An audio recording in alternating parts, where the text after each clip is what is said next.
बिस्मिल्लाहिर्रहमानिर्रहीम। Dear students, आज हम 10th क्लास की बुक में मौजूद पेज नंबर 58 पर चैप्टर नंबर 5 की एक्सरसाइज में हमारे पास बहुत ही इंपॉर्टेंट टॉपिक मौजूद है जो कि फिगर्स ऑफ स्पीच से रिलेटेड है।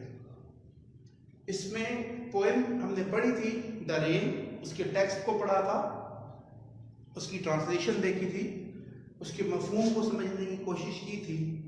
और आज हमारा ये जो स्टेप है, ये जो टॉपिक है, ये दरअसल उसके एनालिसिस की तरफ एक स्टेप है। जब हम फिगर्स ऑफ स्पीच को पढ़ते हैं और अप्लाई करते हैं किसी भी पोएम पर, किसी भी लिटरेरी मास्टरपीस पर, तो उसके एनालिसिस में हमें आसानी रहती है। सबसे पहले हम समझते हैं कि फिगर्स ऑफ स्पीच क्या है।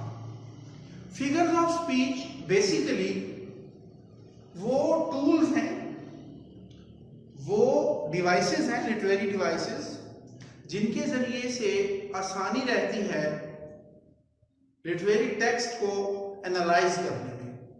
दरअसल ये वो टूल्स हैं जो मुआवन साबित होते हैं हमें किसी भी पोएम का एनालिसिस करने के लिए। The very first one is metaphor. Metaphor से मुराद उर्दू के कंसेप्ट की अगर हम बात करें, इसके उर्दू में इसे इस्तारा कहा जाता है। इस्तारा यानी मुस्तार से है, उधार लिया गया।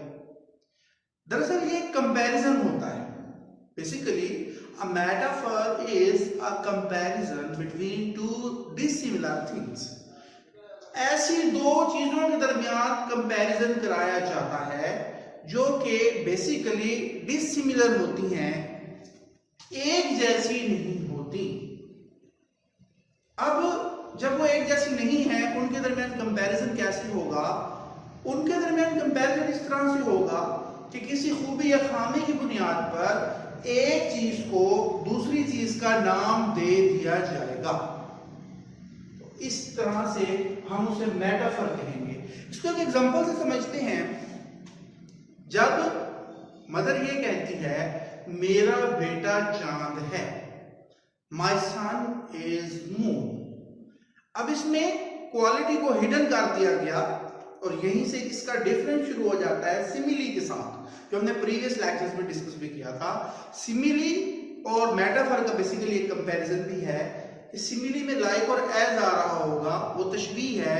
उसमें आम तौर पर जिन दो चीजों का हम कंपैरिजन कराते हैं वो भी डिसिमिलर होती हैं, लेकिन उसमें ये होता है कि हम क्वालिटी भी डिस्कस कर जाते हैं। मसलन ब्यूटी की बात करते हैं हम। Mother said my son is as beautiful as moon, मेरा बेटा चांद जैसा खूबसूरत है। अब उसमें उसने मेंशन कर दिया, खूबसूरती की बात हो रही है और कंपैरिजन हो रहा है बेटे और चांद। जबकि मेटाफर की अगर हम बात करें, इसमें एक तो लाइक और एज जैसी कोई बात नहीं होगी और दूसरे नंबर पर यह है कि बस कंपैरिजन पेश कर दिया जाएगा, एक चीज को दूसरा नाम दे दिया जाएगा और क्वालिटी भी बाज़ औक़ात इसमें हिडन होती है। ये रीडर्स पे डिपेंड करता है, लिसनर्स पे डिपेंड करता है कि वो उसको खुद समझे कि जब माँ ने कहा मेरा बेटा चांद है, अब इसमें खूबसूरती का कहीं तस्करा नहीं है, लेकिन ये रीडर्स पे डिपेंड करता है कि लिटरेचर में, अदब में आम तौर पर चांद को किन मानों में लिया जाता है। चांद को खूबसूरती के लिए लिया जाता है, तो ये ऑटोमेटिकली उसमें फिर एडजस्ट हो जाएगा।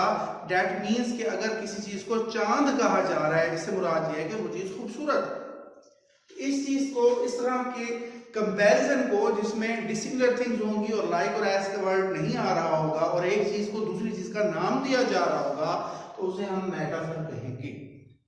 उसके बाद हमारे पास नेक्स्ट है पर्सोनिफिकेशन। पर्सोनिफिकेशन बेसिकली पर्सोनिफाई से निकला है। पर्सोनिफाई यानी पर्सन से, पर्सन पर्सोनिफाई, पर्सोनिफिकेशन। इसको हम उर्दू में तजसीम भी कह सकते हैं या तबशीर कह सकते हैं। तबशीर यानी बशरी खसूसियात देना, तजसीम या तबशीर। अब ये है क्या पर्सोनिफिकेशन? बेसिकली पर्सोनिफिकेशन ये है कि किसी भी बेजान चीज को जानदारों की खसूसियात दे दी जाएं, कोई एक या एक से ज्यादा। जब हम ये कहते हैं कॉमन लाइफ से इसके एग्जांपल लेते हैं, हम कहते हैं जी आहिस्ता बोलें, दीवारों के भी कान होते हैं। जब हमने ये कहा दैट मीन्स कि हम ये कह रहे हैं कि दीवार जो कि एक बेजान चीज है, हम उसे जानदारों की खसूसियात या कोई एक खसूसियत दे रहे हैं। और इस एग्जांपल में हमने कौन सी खसूसियत दी? सुनने की जो सलाहियत है वो हमने दे दी। किसको? एक नॉन लिविंग थिंग यानी जो है दीवार को हमने कह दिया जी कि आहिस्ता बोले दीवारों के भी कान होते हैं। तो ये इस तरह की जो एग्जांपल है बेसिकली उस वक्त हम दीवार को पर्सोनिफाई कर रहे हैं। अब पोएम से इसके एग्जांपल देख सकते हैं या जो आपने आपके जो सिलेबस में शामिल है। सपोज टू बी जब डैफोडिल्स की अगर आप बात करें तो उसमें वो क्या कहता है? Fluttering and dancing in the breeze.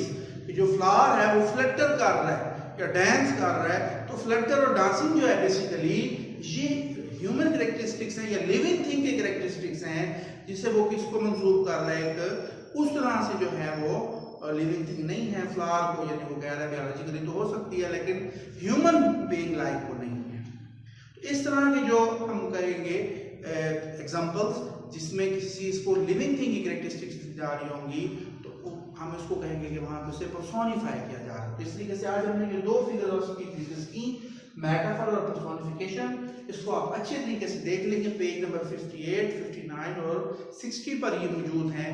तो उनके एग्जांपल्स भी देखेंगे आप और उनकी डेफिनेशन भी प्रिपेयर करेंगे। Thank you so much.